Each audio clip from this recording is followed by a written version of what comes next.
Assalamualaikum warahmatullahi wabarakatuh. Ila hadratin Nabi Mustafa Sayyidina Muhammadin sallallahu alaihi wasallam wa asadidina wa masyayikhina wa muallimina wa murabbi ruhina minal masyayikhi wal ulama'i adawalina barakati wa alamihim. Al-Fatihah. A'udzu billahi minasyaitonir rajim. Bismillahirrahmanirrahim. Alhamdulillah. Ya kana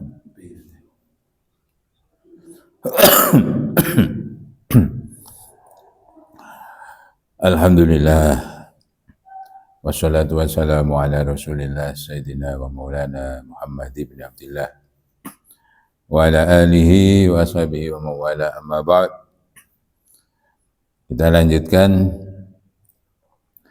kajian pada pagi hari ini, hadis yang keempat, an Abi Abdurrahman Abdullah bin Mas'udin radhiyallahu an qala haddatsana Rasulullah sallallahu alaihi wasallam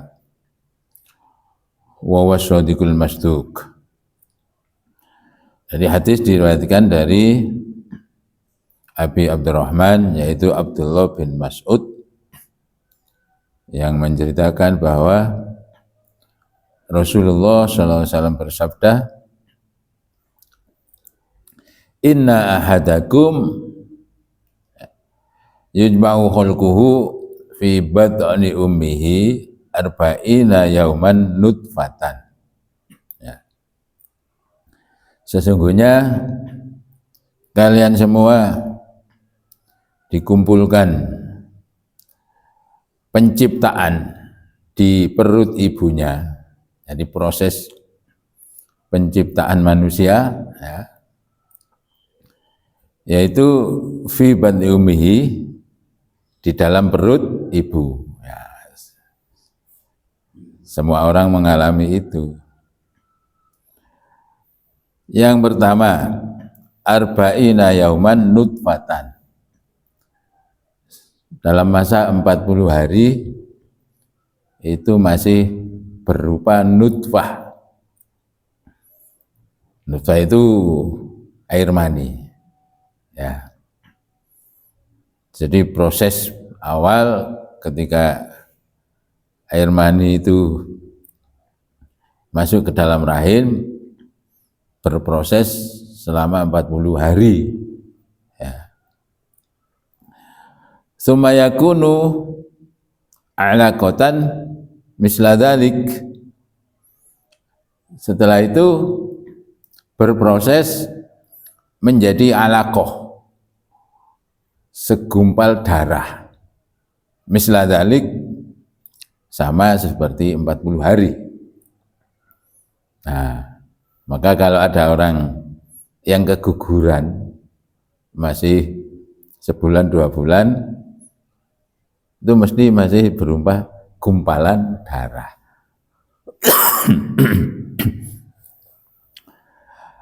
Summa yakunu mudghatan misla dzalik. Kemudian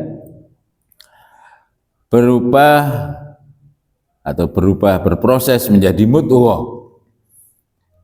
Kalau alaqah itu segumpal darah, mudghah segumpal daging. Misla dzalik, sama 40 hari. Jadi kalau dihitung 40 hari nutfah, 40 hari alaqah, 40 hari mudghah, 120 hari, 4 bulan. Ya. Baru menjadi segumpal daging. Nah, maka pada masuk bulan kelima, ya, summa yursilul malaka. Kemudian diutuslah, Allah mengutus malaikat, ya, fayamfukhu fihi ruhu, fayamfukhu fihi ruha. Malaikat yang diutus ini meniupkan ruh sehingga masuk bulan kelima kehamilan seseorang. Ini baru ada gerak-gerak sedikit di dalam kandungan, itu masuk bulan kelima, ya. Lah, di samping meniupkan ruh, wa yu'maru bi arba'i kalimatin, malaikat tersebut diutus untuk mencatat 4 hal dari janin yang ada di kandungan tersebut, ya. Yuktabu rizquhu, yang pertama ditentukan rizkinya, ya. Wa ajaluhu, kemudian ajalnya, umurnya. Kemudian wa amaluhu, dan amalnya. Wa syaqiyun am sa'idun, wa syaqiyun termasuk apakah dia itu celaka atau yang selamat. Wong Jawa ciloko utawa bejo, ya. Jadi ketika malaikat itu datang meniupkan ruhnya, sekaligus, ya, dicatatkan bagi janin tersebut 4 hal: rizki, ajal, amal, kemudian ketentuan bejo apa ciloko. Dia itu menjadi orang yang celaka, yang sial, ya, atau orang yang bahagia, ya. Fawalladzi la ilaha illa ghairu, maka demi zat yang tidak ada Tuhan selain Dia, inna ahadakum la ya'malu bi amali ahlil jannah, ada dari antara kalian itu yang selalu melakukan amalnya ahli surga, ya, sepanjang hidupnya. Hatta ma yakunu bainahu wa bainaha illa dira', ya. Sehingga seakan-akan antara dia dengan surga ini tinggal selangkah, ya. Fayasbiqu alaihi alkitabu fayamalu bi amali ahlirar, akan tapi sudah ditentukan bahwa dalam catatan kitabnya dia itu sebagai ahli neraka, ya. Fayamalu bi amali ahli nar, di akhir hidupnya dia melakukan perbuatan ahli neraka, ya. Fayadkhuluha, maka dia masuk neraka. Kemudian wa inna ahadakum la ya'malu bi amali ahli nar, ada lagi orang yang selalu melakukan perbuatan ahli neraka, hatta ma yakunu bainahu wa bainaha illa dhira'un, sehingga antara dia dan neraka ini tinggal selangkah. Fayasbiqu alaihil kitabu, kemudian karena dia ini tercatat sebagai ahli surga, fayamalu bi amali ahli jannah, di akhir hidupnya yang tinggal selangkah seakan-akan ke neraka ini, dia melakukan perbuatan ahli surga, fayadkhuluha, sehingga dia masuk surga, ya. I'lamu ikhwani wafaqani Allahu wa iyyakum li ta'atihi, ya. Maka ketahuilah bahwasanya, ya, mudah-mudahan Allah selalu memberi pertolongan, petunjuk pada kita agar selalu taat kepadanya, ya. Jadi perjalanan hidup setiap orang, ya, ini sudah tercatat di Lauhil Mahfuz, di catatan induk, ya, yang ada di sisi Allah Subhanahu wa ta'ala. Secara biologis, secara fisik, semua berproses seperti itu, ya. Jadi 40 hari nutfah, masih air mani, ya. 40 hari segumpal darah, 40 hari segumpal daging, sebelum berproses selanjutnya. Ketika sudah mencapai tahap ketiga dari 40 hari dalam bentuk segumpal daging ini, Allah mengutus malaikat ya untuk meniupkan ruh. Nah, baru ini bergabung antara ruh dan jasad dan fisik. Nah, bersamaan dengan itu maka ditentukan juga rizkinya. Fayuktabu rizkuhu ya. Wa huwa ma yatana waluhu al-insanu mimakulin wa malbusin wa ghairihima. Jadi yang dinamakan rizki itu apa yang diperoleh dalam hidup manusia, mimakulin wa malbusin, baik itu berupa makanan atau pakaian, wa ghairihima dan lain sebagainya. Ya. Sehingga rizki setiap orang, pakaiannya, makanannya ini sudah ditentukan ketika dia belum lahir ya. Dan fasilitas yang lain, qalilan au kasiron, sedikit atau banyak, halalan au haraman, dari halal atau haram ya.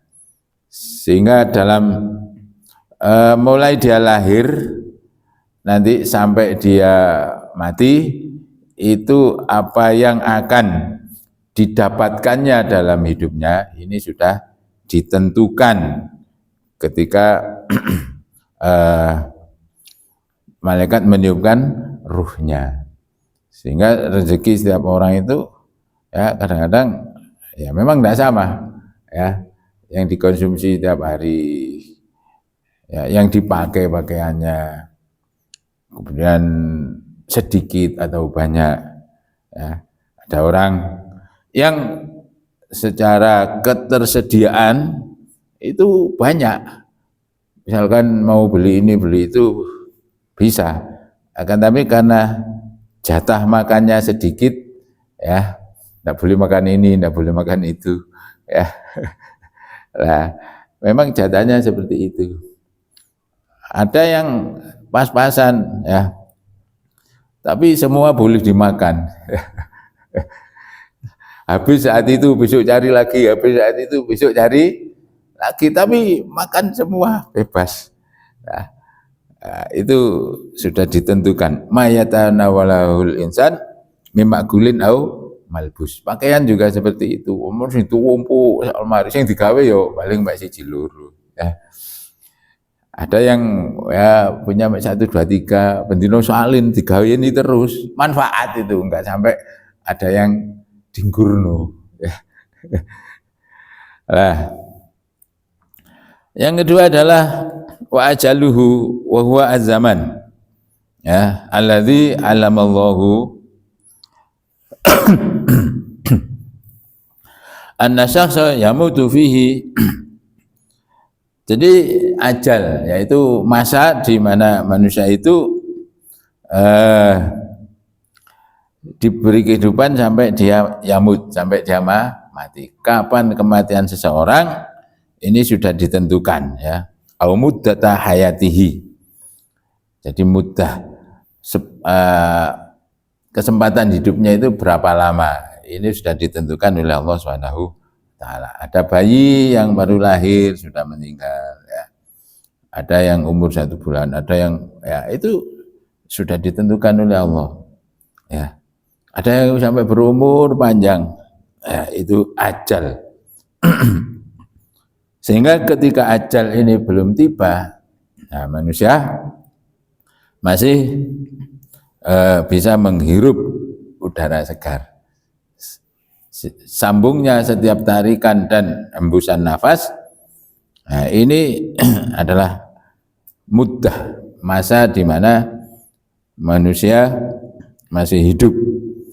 Sehingga kapan itu tarikan nafas, hembusan nafas terakhir, kapan terakhir detak jantung, jam berapa, lebih berapa menit, lebih berapa detik, ini sudah ada ketentuannya ya. Nah ini juga berhubungan dengan rezeki tadi. Misalkan seseorang jatah rezekinya berapa, ketika itu sudah habis, bersamaan dengan itu ajalnya habis. Maka manusia itu mestinya tidak usah khawatir masalah rezeki itu, karena selagi dia diberi kehidupan oleh Allah, berarti jatah rezekinya masih ada. Karena kalau sudah jatah rezekinya habis, saat itu juga dia ajalnya tiba, ya. Kemudian yang ketiga adalah wa amaluhu, termasuk amal perbuatannya, min khairin au syarrin, apakah perbuatannya nanti baik ataupun buruk, ya. Kalau wis ditentokno pawakane elek, ya, wah iku wis kudu mengarah pada perbuatan yang tidak baik saja. Kuandanono ya wangel, ya. Kalau memang sudah pawakane ditentukan baik, maka wis sak tingkah pola sak obawake itu koyo kudu apik, ya. Enggak usah dikandani, wis secara otomatis, ya, nalurinya sudah baik. Yang keempat adalah wasyakiyun au sa'idun, ya. Wasyakiyun lan ciloko biisyanihi kelawan maksiati, ya. Jadi yang menyebabkan orang itu celaka adalah karena maksiat, ya. Au sa'idun, utawa kebahagiaannya bitaatihi, ya, kelawan ketaatane, ya.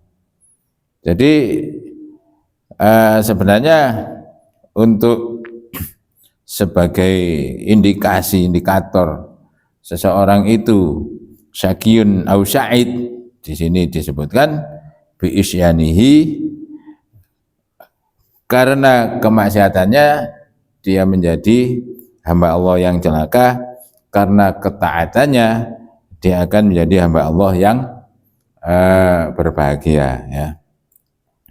Jadi al-katibu huwa Allah Ta'ala, yang menentukan semua itu adalah Allah Subhanahu wa Ta'ala, ya. Maka takdir seseorang, ya, itu sudah ditentukan oleh Allah. Akan tapi kita tidak boleh menyerah begitu saja kepada takdir, ya. Karena walaupun itu sudah ketentuan baku, ada kemungkinan untuk bisa berubah, ya. Dengan doa, dengan usaha dan sebagainya. Nah, maka kita tidak boleh menyerah begitu saja. Oh, wis takdirku elek, ya wis, ya. Babano iki paling wis takdirku, ya.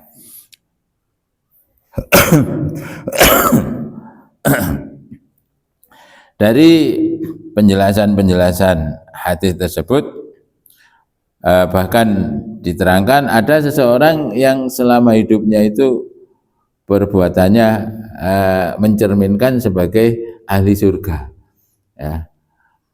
Seakan-akan antara dia dan surga tinggal selangkah.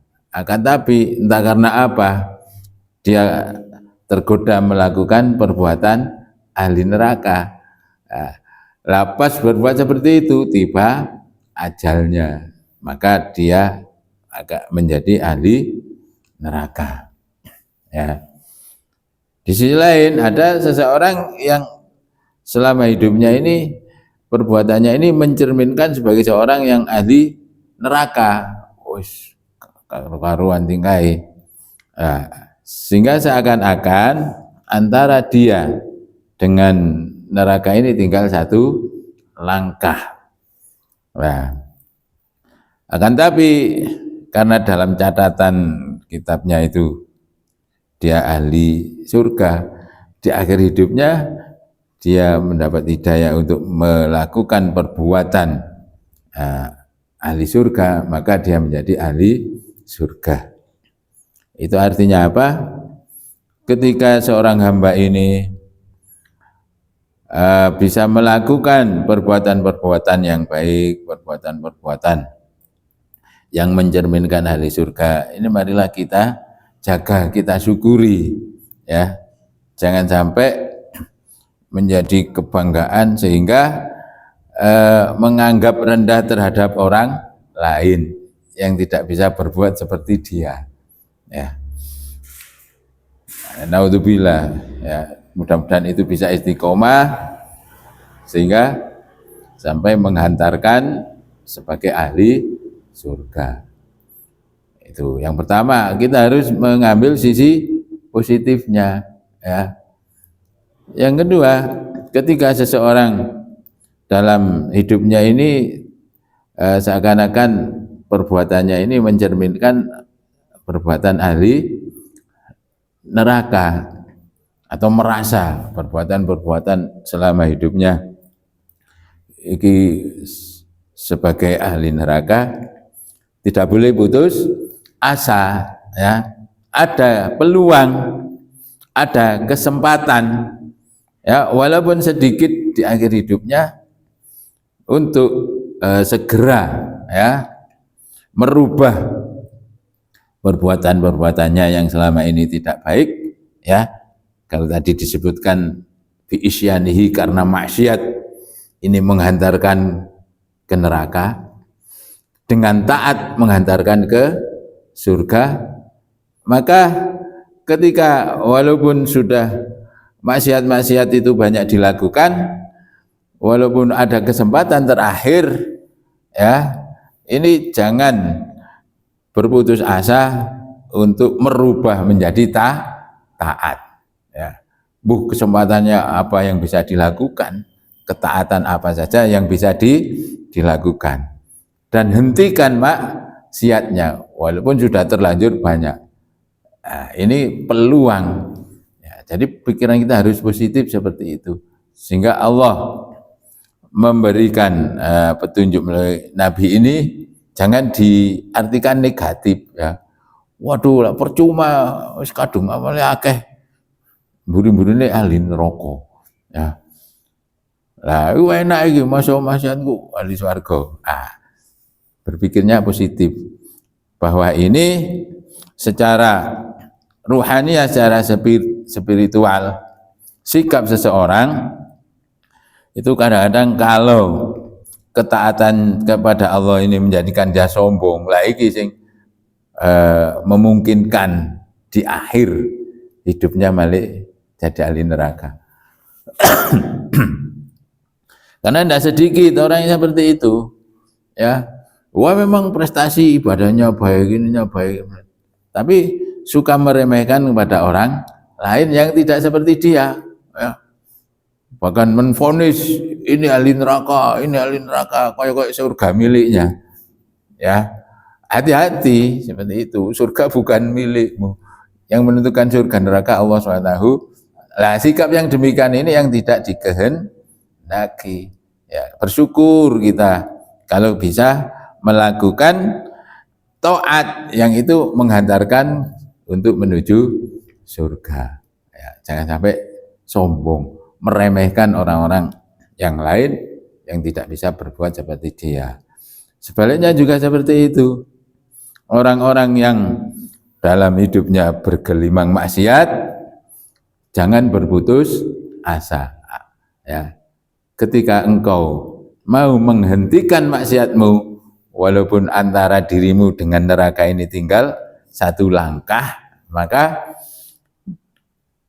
di akhir yang satu langkah ini kok diisi dengan taat, ya, yang mengarah kepada neraka ini berbelok menuju surga. Nah, jadi inti daripada hadis ini harus kita sikapi dengan pikiran yang positif, ya. Tidak boleh menyerah kepada takdir, ya. Sedikit atau banyak rezeki kita, ya wis ono, ya, ketentuannya. Cuma kita tidak boleh menyerah, ya. Jadi tidak semua orang yang giat bekerja itu kaya, Tapi rata-rata orang yang kaya adalah orang yang giat bekerja, yang semangat kerjanya tinggi. Kalau nyerah, oh masya Allah takdirin kula anu. Nah, tidak semua orang yang rajin belajar itu pinter. Cuma rata-rata orang yang pinter adalah orang yang rajin dan tekun belajar. Ya ini yang kita tempuh, ya, yang menghantarkan kepada kaya itu giat kerja, yang menghantarkan kepada pinter yang rajin tekun belajar, yang menghantarkan ke surga orang yang taat, yang menjadikan orang masuk neraka karena maksiat. Nah, sudah ada tandanya, kita tinggal ada pilihan dan hati-hati. Nah, maka memahami hal-hal demikian ini harus sekali lagi dengan pikiran positif. Kalau negatif, wis nyerah nang takdir ae ya. Sak rupan-rupane uripmu wis iku takdire ya. Tapi kita lihat orang-orang yang semangat kerja, orang yang semangat cari ilmu. Ya, rata-rata yang jadi adalah seperti itu.